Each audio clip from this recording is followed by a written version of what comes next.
All right. Welcome to the first session of our new academy. My name is Kevin Baxter. I'm the Chief Innovation Officer at NCEA. I'll do some quick intros with other folks on the call, but we are extremely excited to welcome you to this session, one of the first of 5 that we'll be having over the course of this school year. As you're all aware, each session will be followed by what we're calling professional learning networks, where you'll have an opportunity to engage with some other new leaders who are on the call here. And then you'll also have a one-on-one session with an executive coach. Quick introductions. We have a few folks from NCEA on the of helping us manage today. We first want to introduce Kathy Mears, who's our interim president CEO.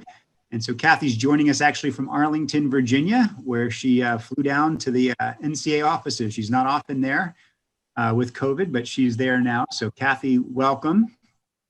Thank you, Kevin. Thank you all. We're so excited that you've joined us. So thank you. I'm going to mute myself and leave my picture because it looks better than I do right now. So thanks, Kevin, for all your work on this, and to everyone else too. Great. Thanks, Kathy. We also have John Reyes, who's the Executive Director of Operational Vitality for NCEA, and he's steering the ship tonight. So he'll be running most of the tech background and those types of things. So John, welcome, and excited to have you here. Glad to be here. Really excited for this, Kevin. I also do want to highlight the fact that this is a partnership. We've conducted this, planned this, and worked very closely with FACS Educational Solutions, and they've been a wonderful partner with us on this initiative. And we have the president of FACS Educational Solutions, Pat Haggerty, Dr. Pat Haggerty, who's with us as well. So Pat, thanks for being with us here. Thank you very much for inviting me, and we're thrilled to participate in what we believe to be is a groundbreaking and very future thinking format for new leaders. Congratulations to everybody who's here. We look forward to working with you in the future. Great, thanks, Pat. And then we're blessed to have 2 of our PLN facilitators and instructional coaches joining us. We have Val Mara, who's an assistant superintendent in the Archdiocese of Hartford. So thank you for being with us tonight. My pleasure. And then we also have Dr. Tim McNiff, former superintendent, Diocese of Arlington and the Archdiocese of New York, who is also going to be a facilitator coach with us this year. So Tim, thank you for being with us. All right. We are also blessed to have Veronica Alonso, Dr. Veronica Alonso from the Diocese of Dallas. She's an assistant superintendent there. I will introduce, there she is. We're very, very excited that she will be leading this first session for us. We have 5 wonderful presenters who will be presenting these standalone sessions throughout the year. All of them are diocesan leaders and really just impactful Catholic educators in the field across the country. And so blessed that that Veronica's here with us to lead us off on the first session. Couple of just the logistical announcements. We're going to dive right into the presentation and let Veronica take us away. We are using a platform called LinkSpring. You'll be receiving an email probably during this presentation with some login information about LinkSpring. You don't have to worry about it during the presentation. But at the conclusion of tonight, we will just keep everyone on for about 5 minutes where we just do a quick overview of that platform so you understand how to navigate it. It's very, very user-friendly, very manageable, but it's a nice system that we'll be able to kind of house all the work and videos, and we'll have the recordings of these sessions and what have you available for you there. So you have it all in one place where you can kind of manage it over the course of the year. Also we also have another one of our executive coaches. I just want to acknowledge Dr. Lauren Casella, who is a professor at Loyola Marymount University, Her office is actually right over here. I'm actually in my office, Lauren. But I'm not there, but wave to my office, Kevin. Lauren is at home. So Lauren and I share a suite here at Loyola Marymount. So, but we're so blessed to have Lauren also be one of our facilitator coaches. So thanks, Lauren, for being here.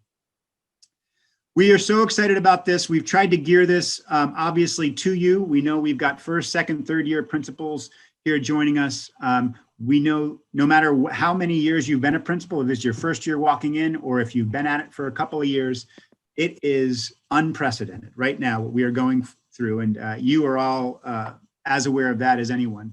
So we know that, you know, this is going to, we really firmly believe that this is going to be a great program to support you in your work.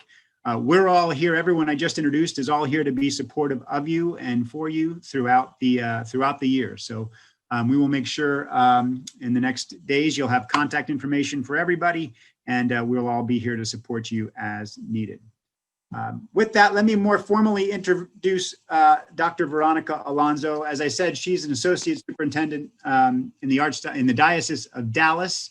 She has a Bachelor of Arts degree from the University of Notre Dame, and she has a Master's of Arts in Teaching from the University of Portland. She has her doctorate from the University of Phoenix in Educational Leadership, and she's also completed the Catholic School Leadership Program from the University of Dallas.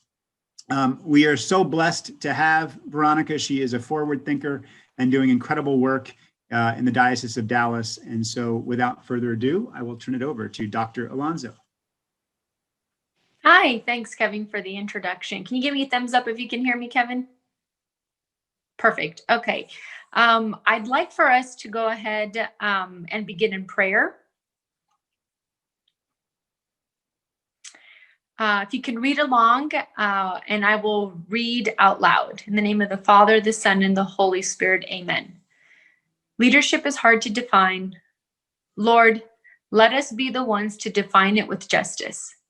Leadership is like a handful of water. Lord, let us be the people to share it with those who thirst. Leadership is not about watching and correcting. Lord, let us remember it is about listening and connecting. Leadership is not about telling people what to do.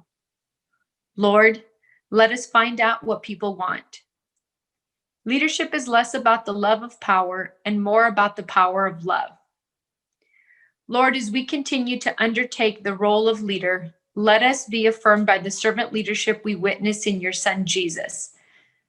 Let us walk in the path he has set and let those who will follow. Let our great passion be compassion, our greatest strength, love, our greatest victory, the reward of peace. And leading us, never fail to follow. And loving, let us never fail. Amen. In the name of the Father, the Son, and the Holy Spirit. So thank you for the introduction. I have been a principal, been an assistant principal, been in the classroom for numerous years, and now at the associate superintendent level. But I'll tell you, sometimes it feels like I'm right next to you, right there trying to problem solve, you know, the day-to-day actions. So if you can do me a favor, if you can rename yourselves, if it's possible, just put maybe the diocese or the city that you're located in so that I can kind of get an idea of where you are. And if you're not sure how to do that, if you click on the participants, and I think there's a little button there that lets you rename yourself. And then that kind of gives me an idea as to where you are located. As you heard Kevin say, I'm in Texas, or as Texans will say, the great state or country of Texas. Depends where you are. I'm originally from Indiana. I'm a Hoosier. I participated in the ACE program with Notre Dame, was sent to Texas, and just never left. Having lived the first winter outside of South Bend, I thought to myself, I don't need to live with this every year anymore. So I've stayed in Texas ever since, bought a house, found a husband, have a family, etc. So thank you for the opportunity. Next, I'd like to kind of talk about the different things that we're going to go over today. So we're going to talk about, so the professional development format for this, you're going to have 5 synchronous sessions, one of which are today. You're going to have 5 professional learning networks, 5 one-to-one executive coaching sessions, and then access to the numerous resources that you'll have. So the NLA course will include components from the national standards and benchmarks for effective Catholic elementary and secondary schools. Okay, let me get to this. So we're going to have an activity so I can gauge your familiarity with the NSBEX. So we're going to conduct a Zoom poll. John's going to help me with that. And if you can go ahead and answer these questions, it should have popped up on your screen. You'll have 2 questions. Go ahead and answer them.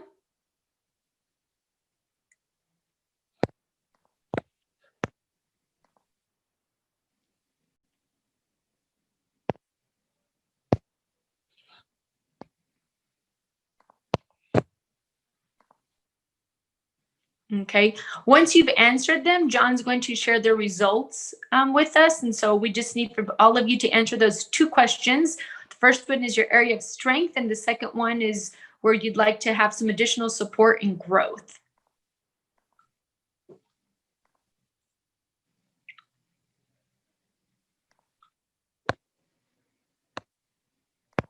And don't forget to check your chat box if you need additional help. John will be responding to any questions you may have there.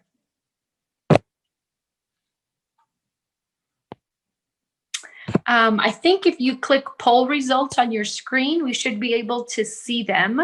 I see that about 50% consider their areas of strength to be mission and Catholic identity, and the other half consider academic excellence.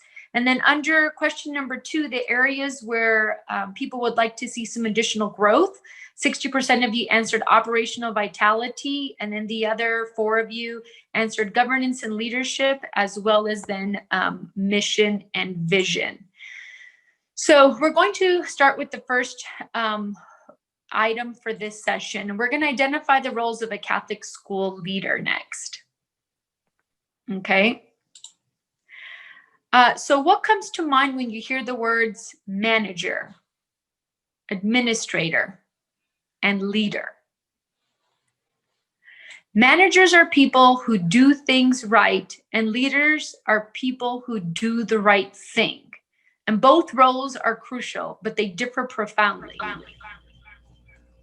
The manager accepts the status quo, whereas the leader challenges it. Leadership is the capacity then to translate vision into reality.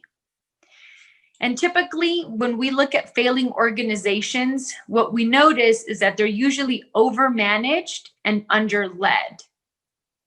So then, I want for individually for you to reflect on the traits of a leader. We are going to go into small groups now.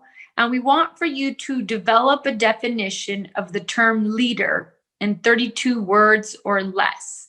John, you're going to get sent into some breakout rooms to be able to answer those questions.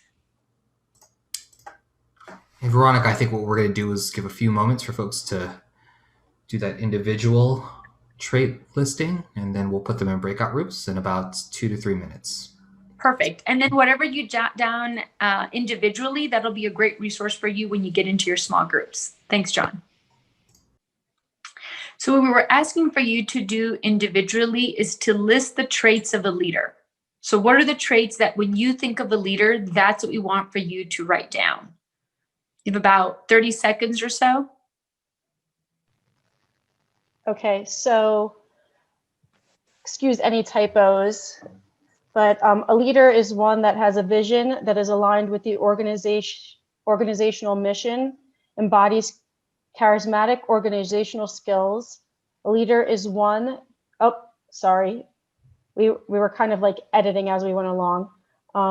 So a leader is one that has a vision that is aligned with the organizational mission, charismatically articulates that vision in a manner that motivates others to achieve the organizational goals, and believes in servant leadership for the implementation of that vision.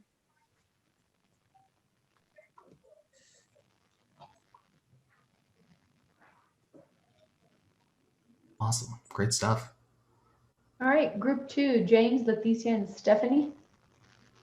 Okay, we have a leader is a compassionate individual who fearlessly embraces challenges and empowers others to be their best selves by listening actively, communicating effectively, and creates a collaborative culture of empathy and unity to realize the mission in action.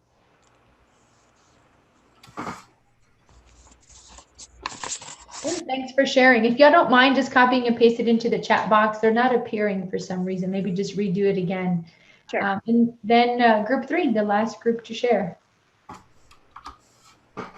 Great. Erin, you want to read that?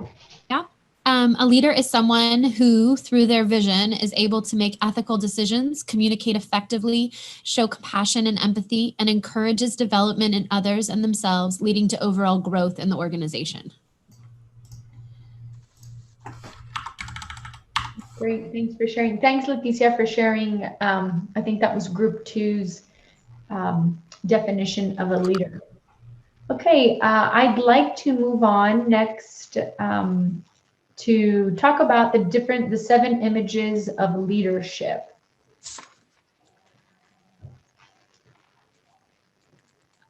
Okay, I'm going to begin with servant leader. And I'll give you a brief description of each. So, as principals, we are called to humility, not power. Our jobs as principals is to serve those whom we supervise and help them do their jobs to the best of their ability. Just as Jesus washes his disciples' feet, our principal should remove the dirt or the obstacles that prevent his or her teachers from doing their work. The next image will be spiritual leader. As principal, you are called to be the spiritual leader of the school community. Students, teachers, and families will look to you to guide them in their own formation in their Catholic faith. You cannot give what you do not have. Therefore, you as a school leader must practice and work on your own prayer life if you are to lead others in theirs. The next image is a steward. To be a steward is to care for and increase the things you have been entrusted to care for. As principal of your school community, think of all the things that you have been entrusted to steward.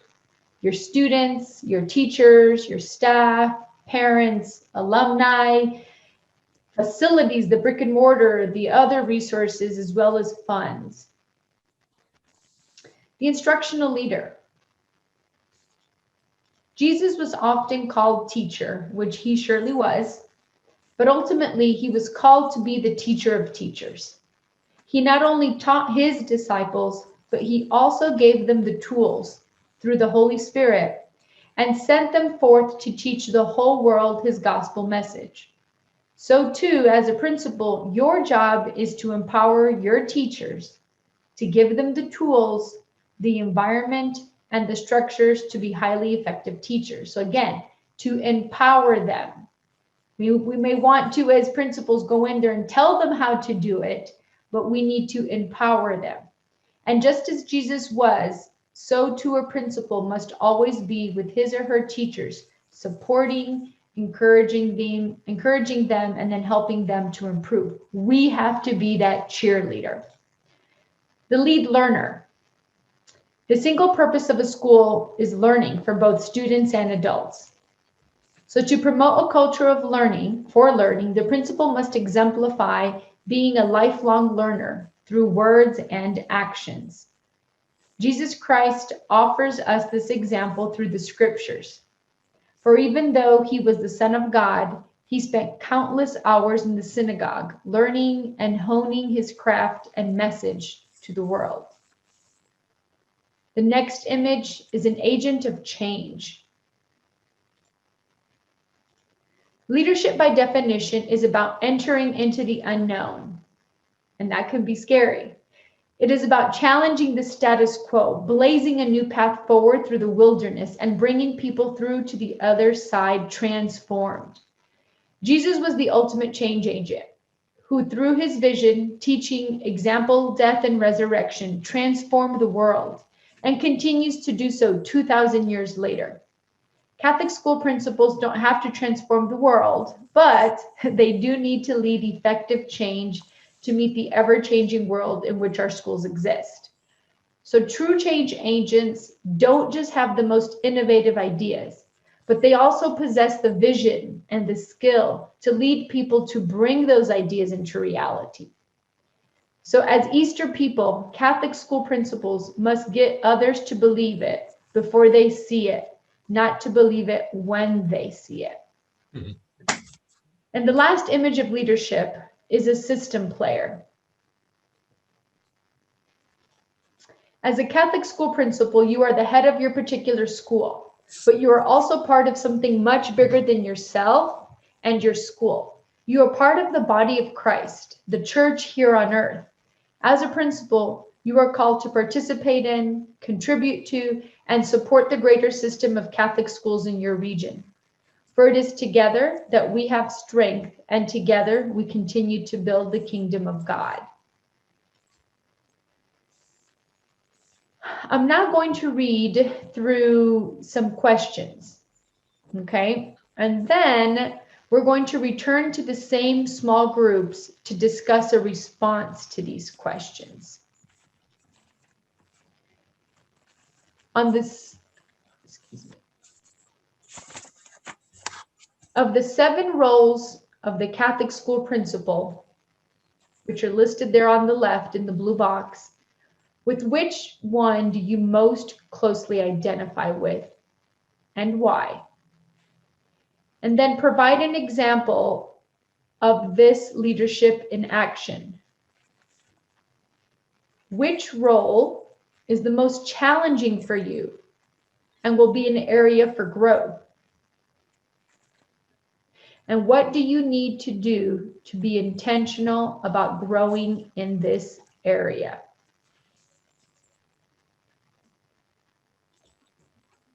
What I'm actually going to have John do is mix up your groups so that you can get to know each other, okay? So again, these are the questions that we will want for you to share your responses. So if you want to jot down your initial responses. And we'll make sure to go around from group to group and just paste these questions in the chat so you have a chance to refer to them in the midst of your discussion. Thanks, John. If you want to give them more time to write down their answers before they share, you'll be ready to put them into groups. I think we're ready. Okay. Awesome. Great. Here we go. And we're back. All right. Welcome back, everyone.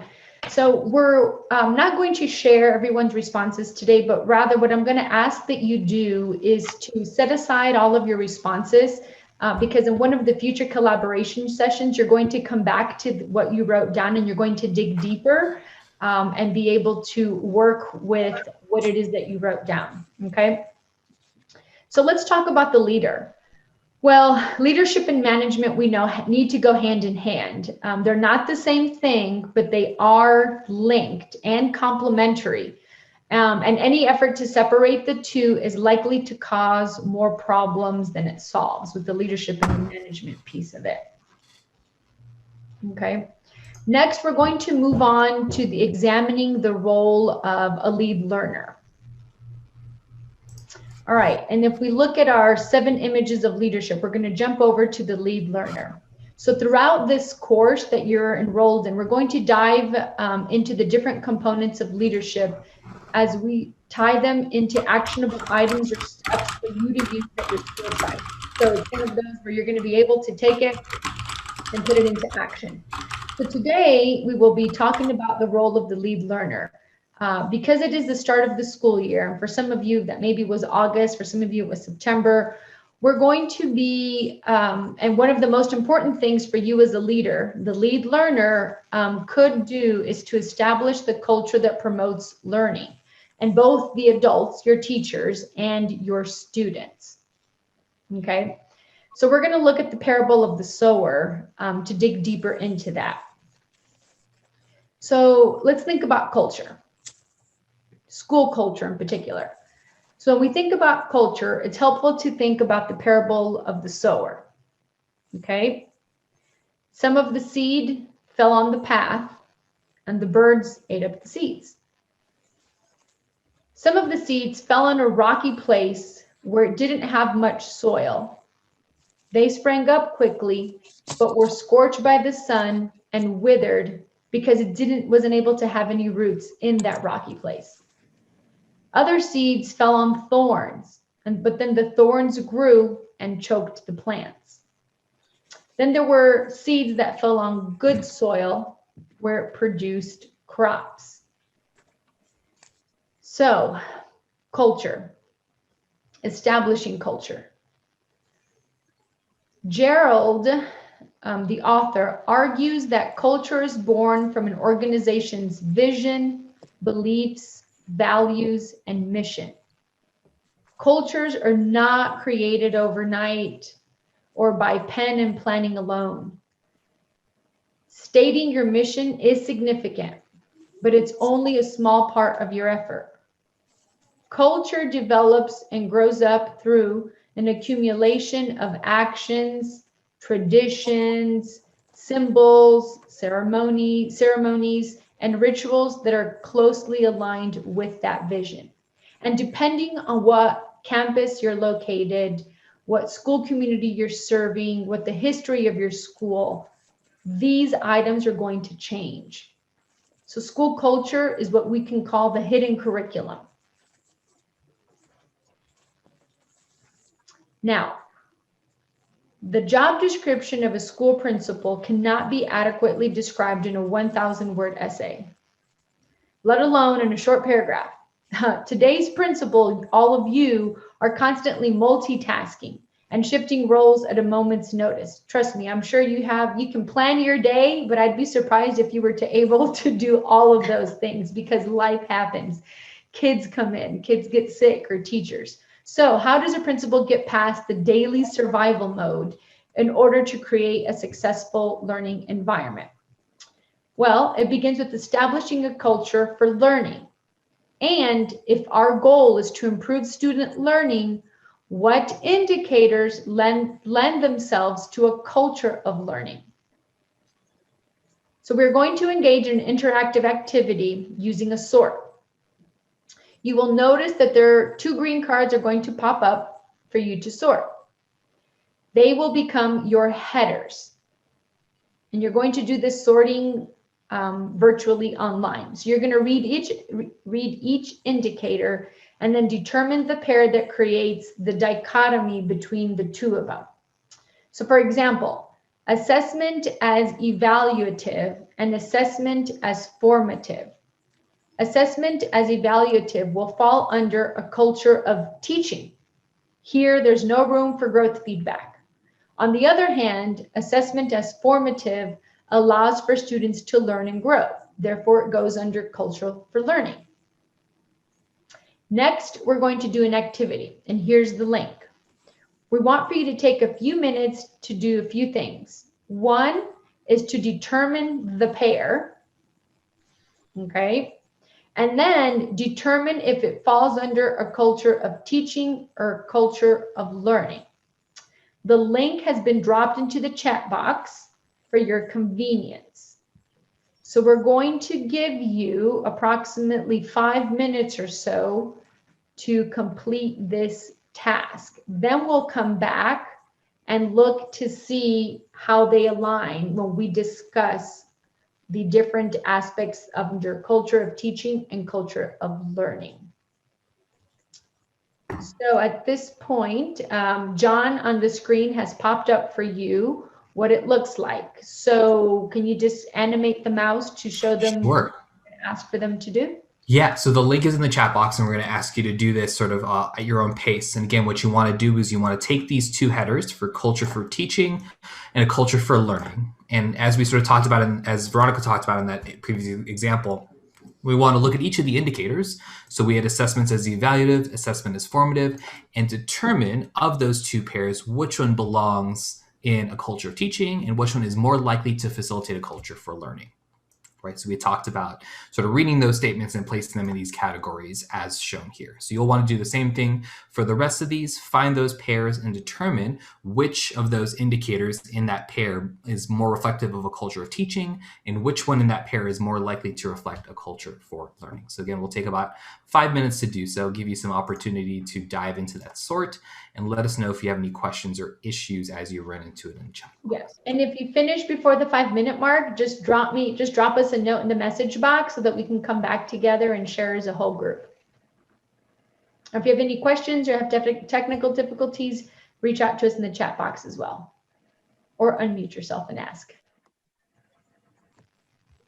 Okay, we'll go ahead and pause this. All right, so let's see how you sorted them versus how we sorted them here. So from what you have learned in your experience, what indicators, do you have substantial evidence that would be an area of strength? And then how do you strengthen your culture for learning to make sure that you're going to impact student learning? So we're going to bring up the items under culture of teaching and culture for learning. In no particular order, I'm going to start talking about, why one would fall into into the other category. John, can you drop them in? All right, so the bell curve. The bell curve means that we expect some students not to learn. Whereas culture for learning is every child can and will learn. Okay. Next, where it's, yes, I'm responsible for intentionally teaching, and I need to be responsive if they are actually learning it.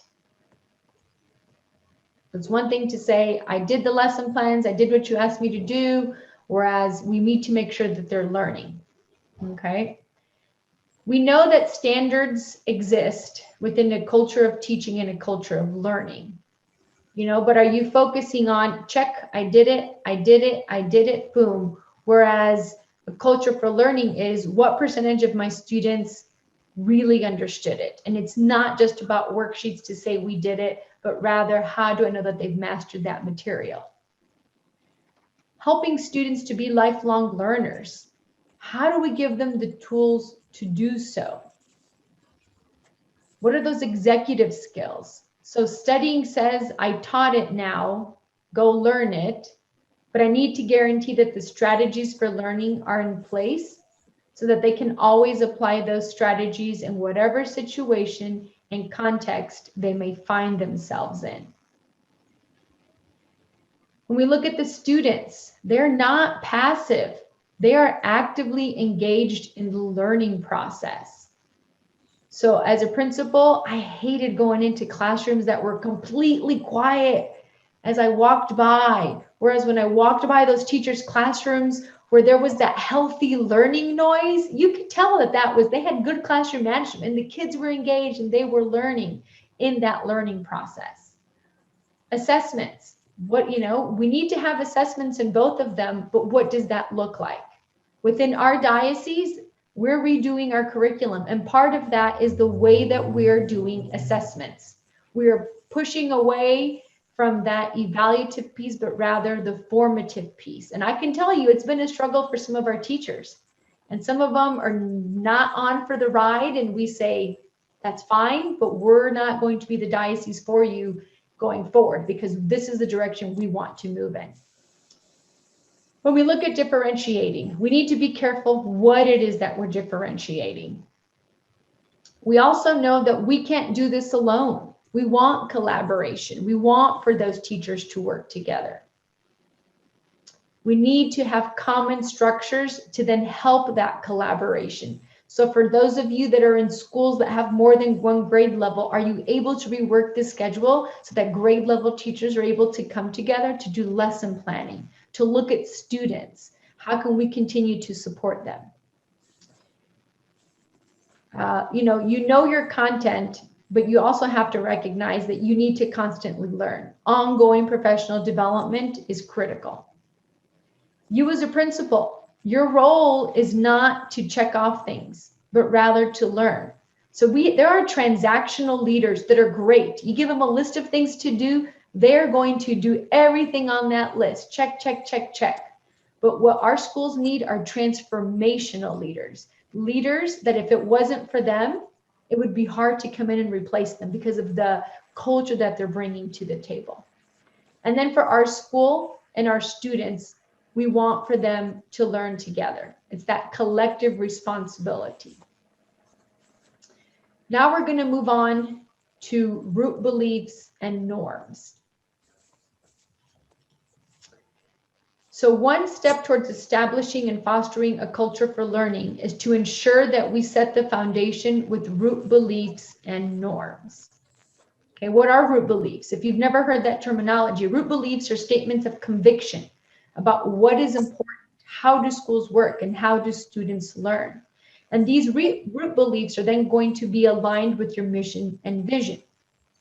The norms, on the other hand, are what we would consider community agreements. They help us work together effectively to learn from one another and to support each other so that we can work towards the vision. And these could be more behavioral or procedural. So now, are root beliefs and norms present at your school? We're going to have a poll for you. We want for you to answer these.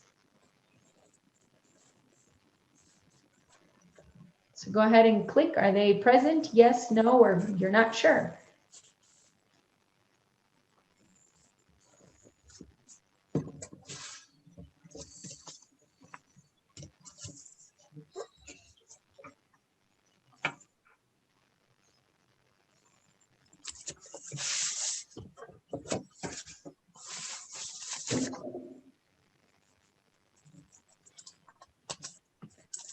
Few more left to answer. If you haven't had a chance, make your final selection.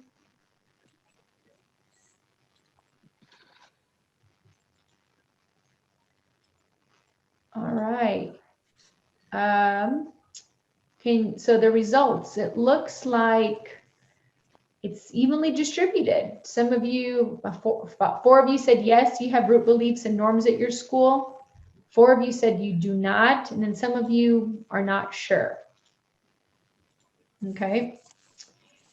Next, we're going to then,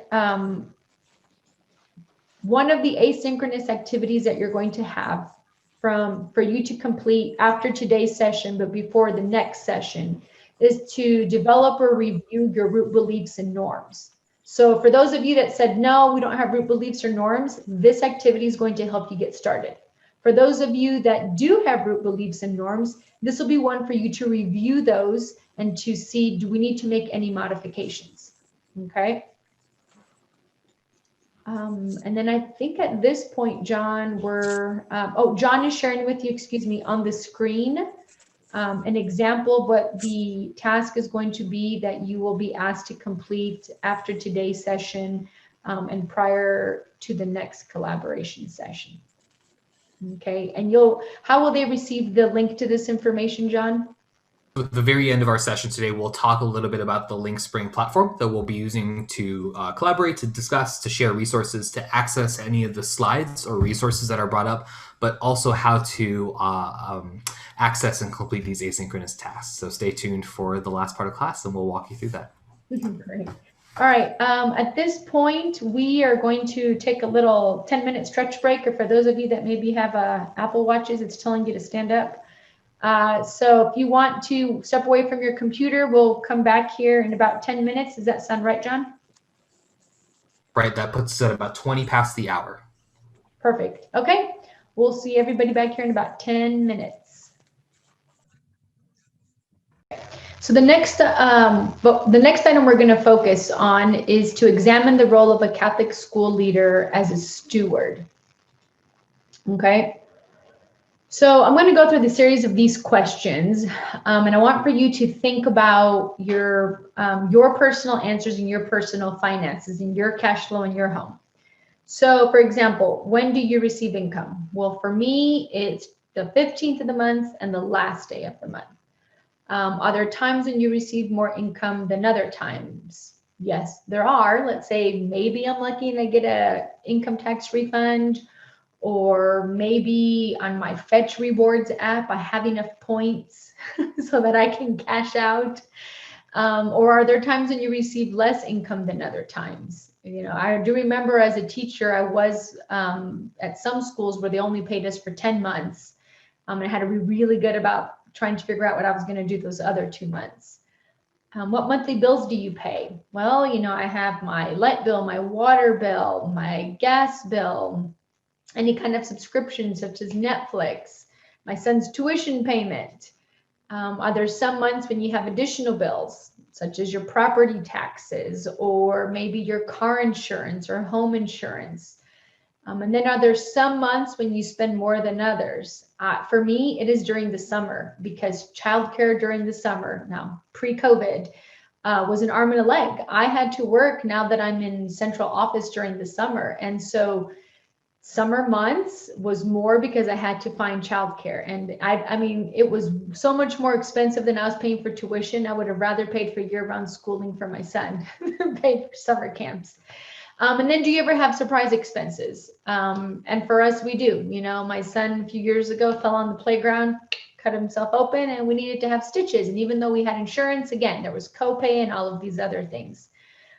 So what does this mean? Well, given the fluctuations in your personal income and expenses, we need to plan accordingly so that we don't overdraw our account, or God forbid, you overspend so much that you have to go bankrupt.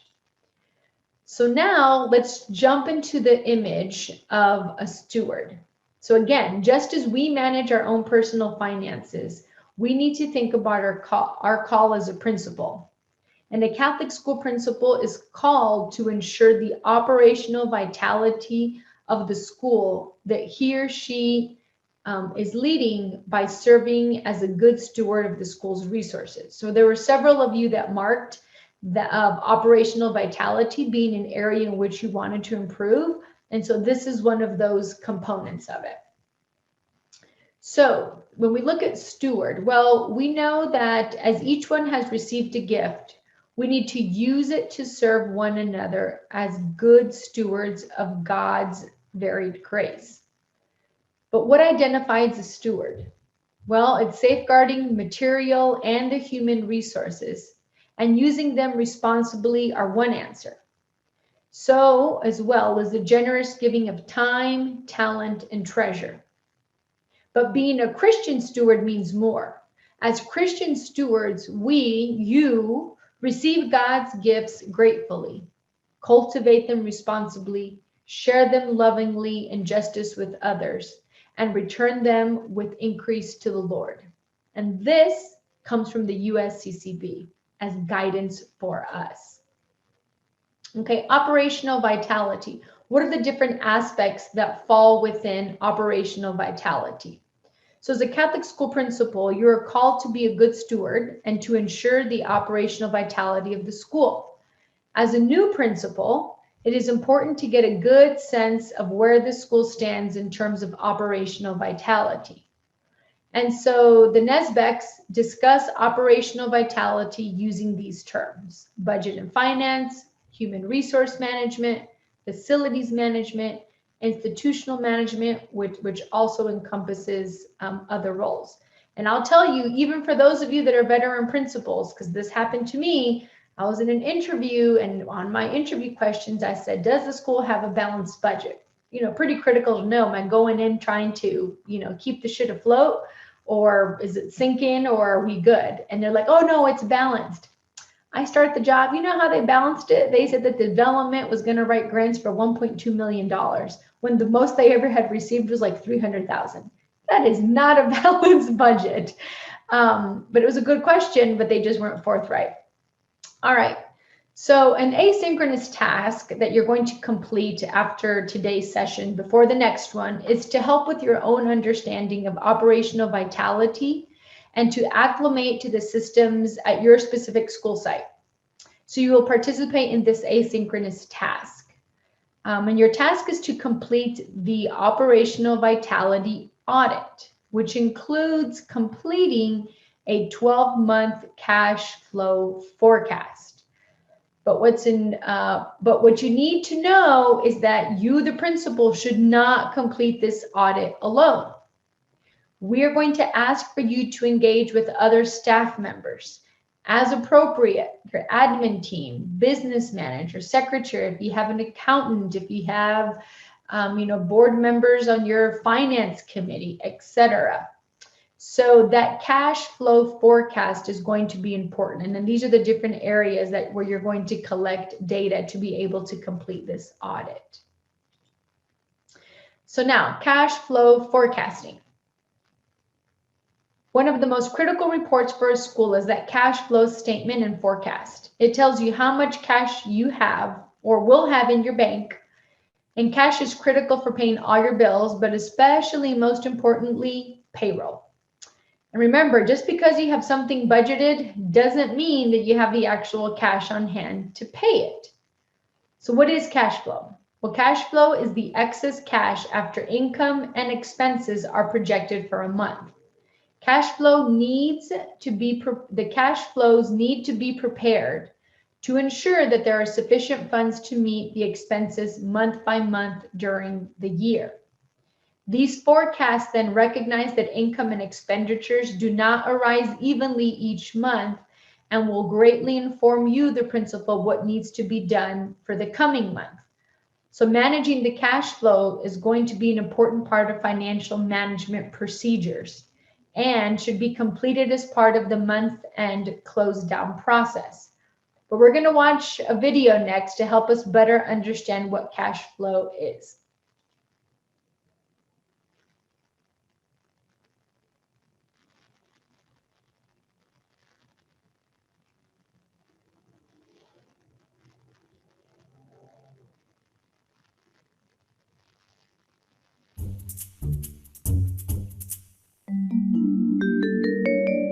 No matter how expertly you manage your budget, you can confidently project a surplus at the end of the year and still not have enough cash at some point during your fiscal year. That's because money doesn't always come in and go out smoothly from day to day or month to month. In order to weather the ups and downs properly, or more importantly, so you don't end up in hot water, it's important to project and plan your cash flow. Let's explore that, shall we? First, it's important to understand the difference between your cash flow and your budget. Know that they are both critical to understanding your overall financial picture. Your budget is a plan for how you will earn money and spend money. Your cash flow is a record of when money comes into and goes out of your organization. In order to have cash when you need it, you'll need to create a cash flow projection system that works for you. Planning a cash flow is different from budgeting in a few key ways. Cash flow does not relate to calendar or fiscal years. And just because you have a cash shortfall at some point during the year doesn't necessarily mean your budget is in trouble. Your cash flow projection does not include non-cash income and expenses such as in-kind contributions or depreciation. Most importantly, cash flow does include all the money that comes in and out, including transfers, loan payments, and sales of investments. Cash flow planning begins with a realistic budget. It's important to understand what types of income you have, when income will come in, and when expenses will be paid. And you'll need to make accurate assumptions about your cash flow over the course of the year. Plan for things such as seasonal needs, payroll, benefit plan payments, discretionary repairs, capital purchases, or for the timing of when grants or contracts will be received. Then be prepared for cash shortfalls, those times of the month or year when cash isn't coming in, but the bills are. And monitor and respond to cash shortfalls in a timely manner. If you find yourself with a cash shortfall on the horizon, here are a few tips. Consider if you have the ability to bring money into your organization faster. One way to do this is to build relationships with foundation program officers, major donors, and contract managers, and ask if payments can be made earlier in the year. You might also consider changing the time of your annual campaign or special events. And review invoicing and collections practices to see if you can bring in money faster. Another tip is to send out money slower. To do this, consider the timing of payroll and benefit plan payments ahead of time. Discuss payment options with service providers and negotiate installment payments or request longer payment terms. Plan the timing of discretionary repairs or capital purchases for the year. And find other sources of cash, such as a line of credit, or use your reserves as an internal line of credit. By planning, preparing, responding, and understanding cash flow, you can ensure the financial health for your organization 365 days a year.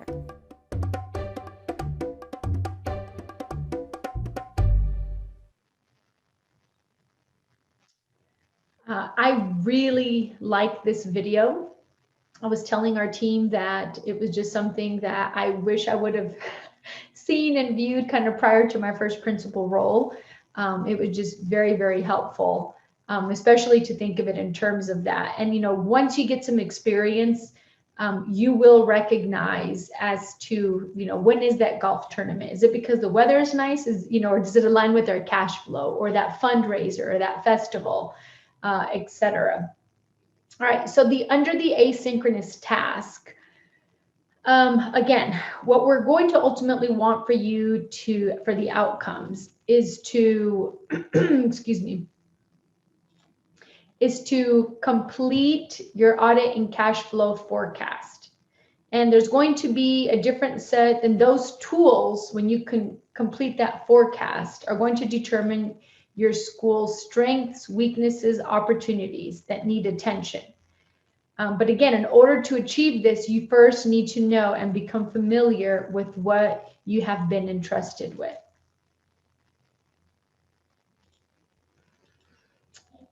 Okay, in closing for today, what have we covered? Well, we started our time discussing the 7 leadership roles of a Catholic school principal. Then we examined how to develop and foster a culture for learning in your role as a lead learner. And then we ended with the role of a principal as a steward in terms of cash flow.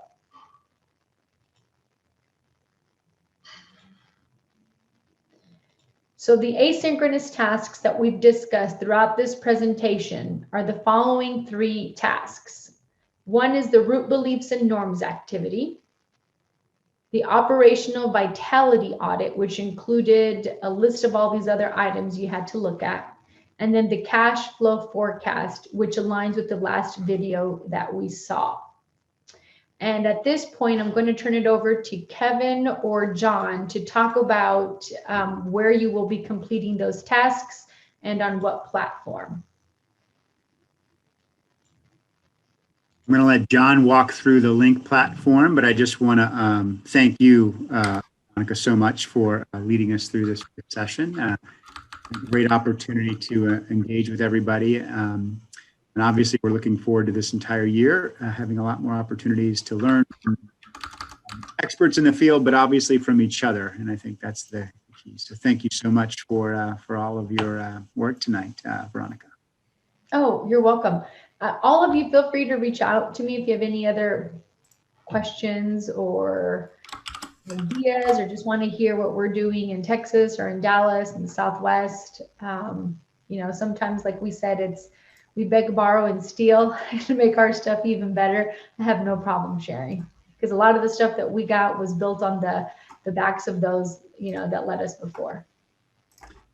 Yeah, and I just want to communicate to everybody, as I said at the beginning, we're all here to be support to you. So we all have different roles and different areas and different parts of the country and all of those things. So we're all here to help make you successful, and that's what we really want to do through this process.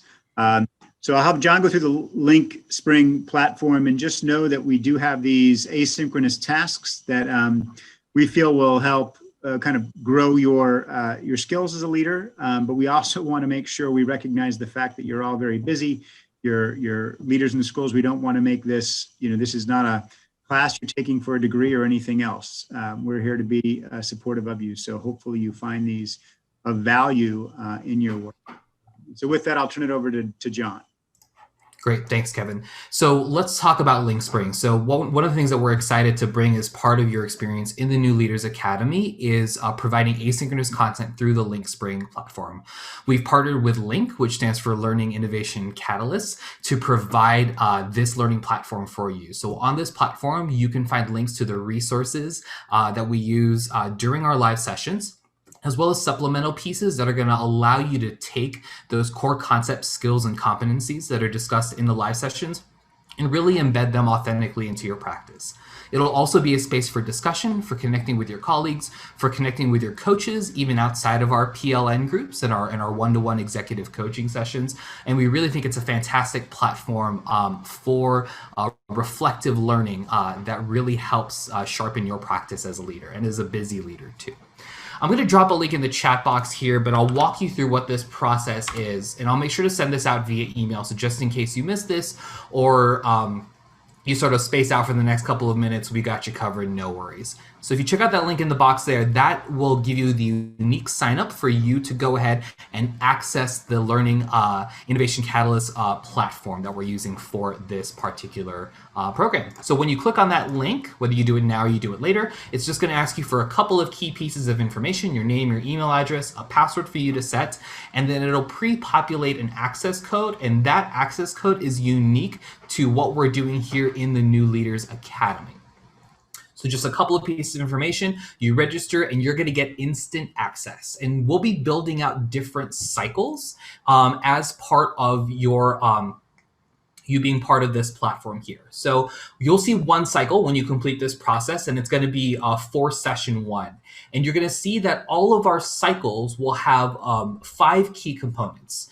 It'll have a Spark video, which will help set the context very briefly, no more than 5 minutes, in terms of the key learning outcomes and the tasks to be completed as part of the learning cycle.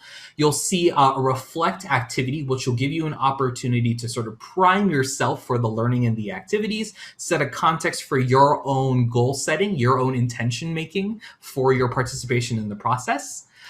The Tinker part will walk you through the actual tasks to be completed. And so if you were to click on this Tinker activity after you log in, you're going to see those 3 asynchronous tasks there. And then the Grow piece, really, which is an opportunity for you after completing those asynchronous tasks to reflect, to provide feedback, and also to advocate for your own professional learning and growth. One of the questions we got asked straight away was, are the slides going to be made available for this? And the answer is an absolute yes. So we'll make sure to provide recordings of the sessions, as well as the slide decks for you to refer to in the other resources section of Linkspring.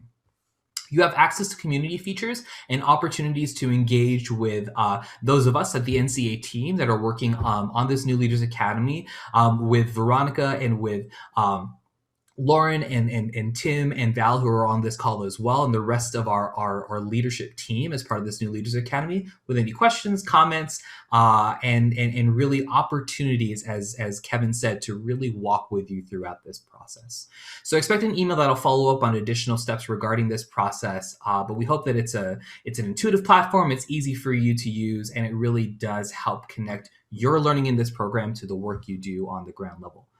So Kevin, I'm going to turn it back over to you to go ahead and take us home.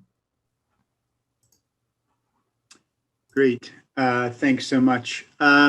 So before we close for the night, I just do want to open to see if there are any questions, any comments, any thoughts from any of the attendees, any of our coaches who are on, anybody at all, just to make sure we're addressing anything that might have come up. Kevin, just a reminder that we will be sending out a survey for your feedback. So you should receive that sometime on Friday. We especially want to get feedback on the first session just to see how things have gone, so we get your feedback. Those of us in LA have the Dodger game in 20 minutes. I don't know what the rest of you are doing, but Kevin, there's this little thing called a debate tonight too. And there's the debate, so there are lots of things you can go do. So, well, thank you all again for being with us on this journey. We are super excited. Obviously, being the first group through with this, we have every intention of growing this in the coming years, and we expect many of you first cohort members will be coaches and facilitators at some point down the line. And so we're grateful to you for being with us, and we'll talk to you very, very soon. Thanks, everybody. Thank you. Thanks, guys. Thanks, Veronica. Thanks, Veronica. Adios. Thank you.